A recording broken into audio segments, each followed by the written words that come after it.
Good morning. I'm John Walsh, the Acting Comptroller of the Currency for one day now, and I'm joined by my colleagues John Bowman, the Acting Director of the Office of Thrift Supervision, Thomas Curry, a board member of the Federal Deposit Insurance Corporation, and Sandra Bronstein, the Director of Community and Consumer Affairs at the Federal Reserve Board. I'm pleased to welcome all of you today to this hearing, and I want to thank the Federal Reserve Bank of San Francisco for making these excellent facilities available to us. This is the last of 4 public hearings on the regulations implementing the Community Reinvestment Act. This series of hearings is being jointly sponsored by the Office of the Comptroller of the Currency, the Board of Governors of the Federal Reserve System, the Office of Thrift Supervision, and the Federal Deposit Insurance Corporation. And these agencies are responsible for drafting regulations to implement the CRA and assessing the record of institutions under their supervision in helping to meet the credit needs of their communities consistent with safe and sound operations. The purpose of these hearings is to gather comments from the public as the agencies consider how to update the regulations to reflect changes in the financial services industry, changes in how financial institutions deliver services to consumers today, and current housing and community development needs. Today's hearing will be streamed live to the web, and the OCC will also post a video recording and transcript of the proceedings on our website. These hearings solicit a range of views on the CRA. The specific topics for our hearing today are small business and consumer lending evaluations and data, and CRA disclosures and performance evaluations. Our witnesses represent national community organizations, academics, banks, and regional economic and community development entities. This hearing is also an opportunity to address any issues of concern with how CRA is interpreted and administered and provide us with new ideas for modernizing it.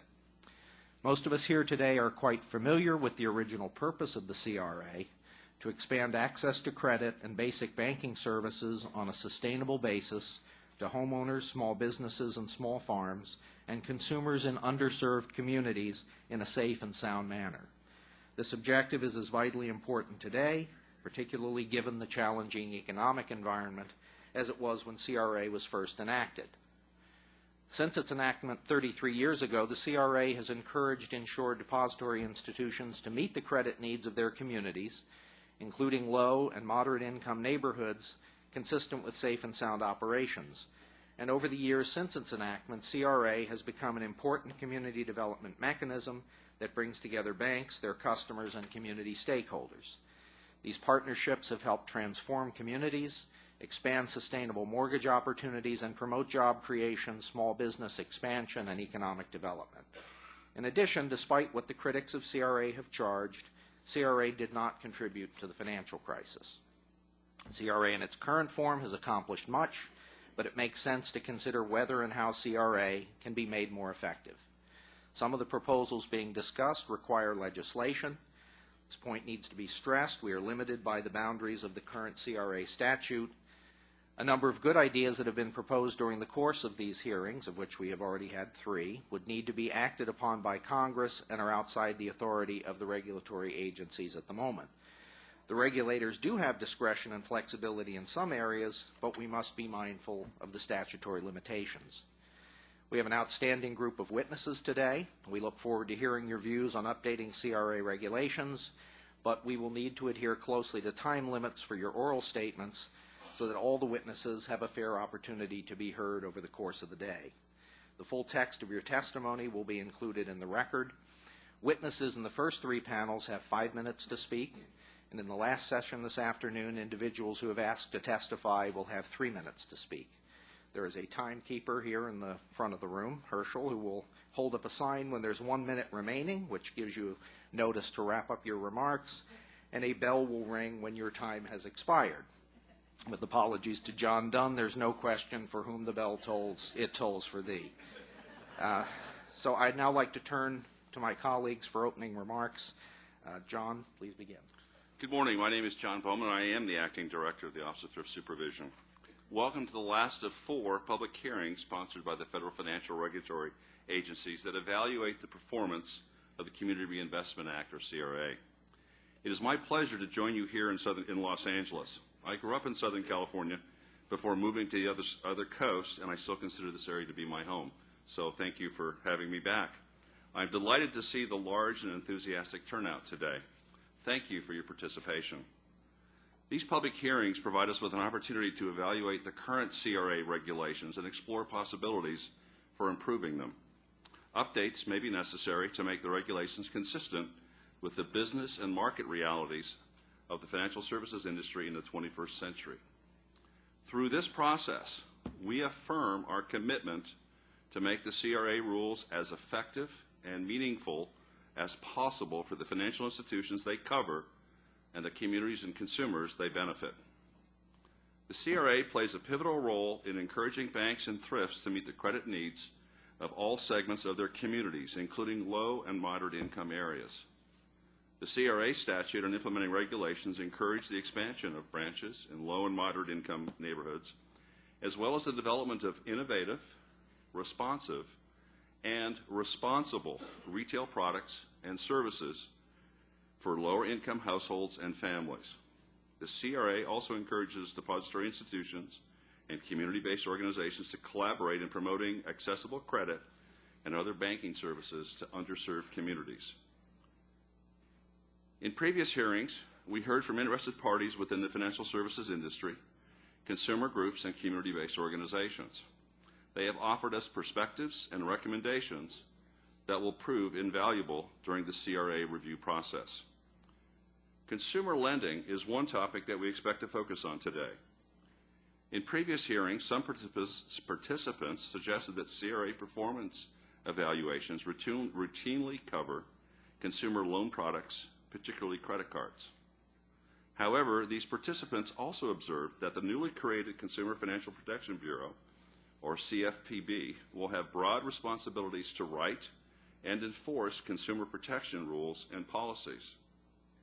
In view of the CFPB's formulation, I'm very interested in hearing your thoughts about how the agencies should define CRA performance obligations for depository institutions and their affiliates whose loan portfolios include a substantial percentage of consumer loans.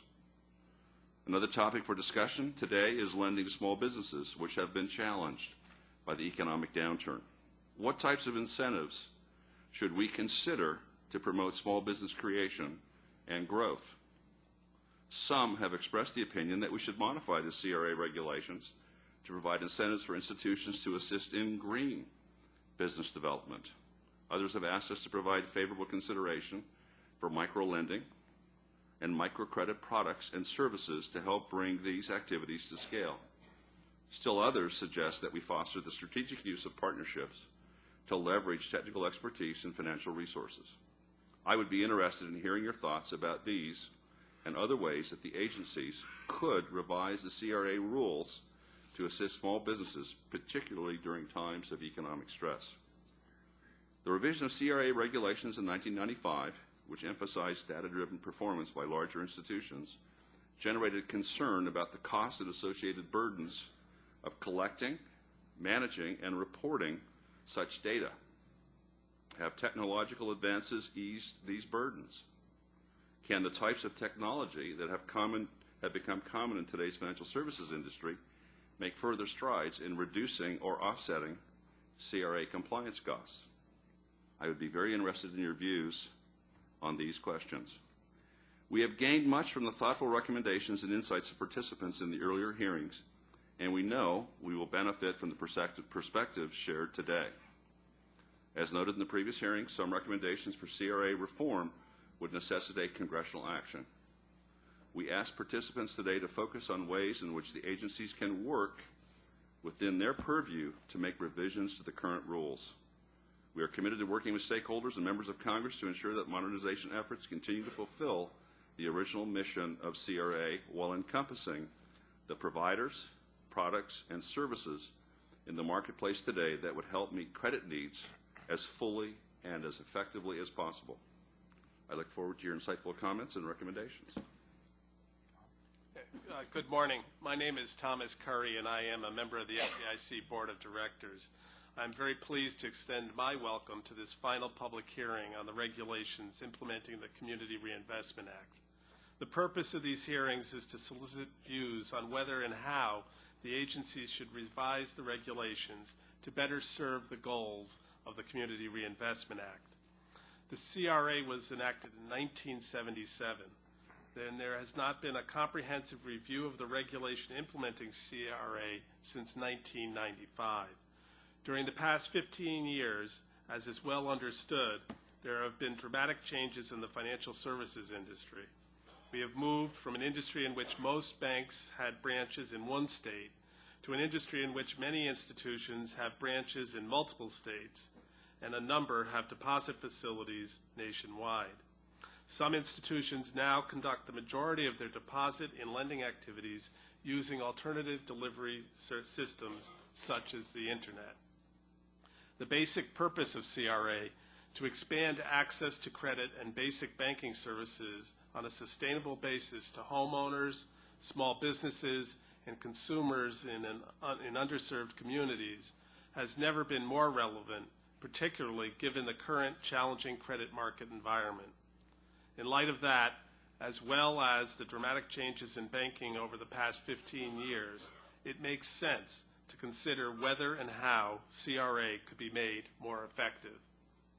These hearings are designed to solicit a diverse range of views on the Community Reinvestment Act. Although they are not limited to particular topics, the agencies have outlined in the Federal Register notice a broad set of issues on which we are seeking public comment. Today, some of the issues we will be considering include critical topics such as how to consider small business and consumer lending and how to improve CRA public performance evaluations. We also want to hear about the particular communities, customers, and financial institutions represented by our speakers, and to take into account the reinvestment and community development needs that nonprofit organizations, local and state governments, and banks are addressing today. The specific needs of small businesses and the states in this region are a significant focus of this hearing. We greatly appreciate the interest of all of those who have come today from near and far to provide their views on this important topic. Thank you. Good morning. On behalf of the Board of Governors of the Federal Reserve System, I would like to thank you for participating in our fourth and final interagency hearing on CRA. I also want to take this opportunity to thank my colleagues from the Federal Reserve Bank of San Francisco, and particularly those at the LA branch, for hosting us today. As we know, the CRA was enacted to help ensure that consumers and communities have access to financial services and products regardless of location or demographics. While the financial industry has evolved and methods for delivering financial services and products have changed, CRA's mission of ensuring access to financial services and products regardless of location or demographics has not. That mission remains particularly germane as our nation recovers from an extraordinary financial crisis. In the previous hearings, we have received comments and recommendations from many witnesses on how the CRA and the regulations that implement it should be updated so that the CRA can continue to be relevant in this changing environment. We are confident that this reform process will lead to meaningful change in the CRA regulations that will help to keep it vibrant in these dynamic times.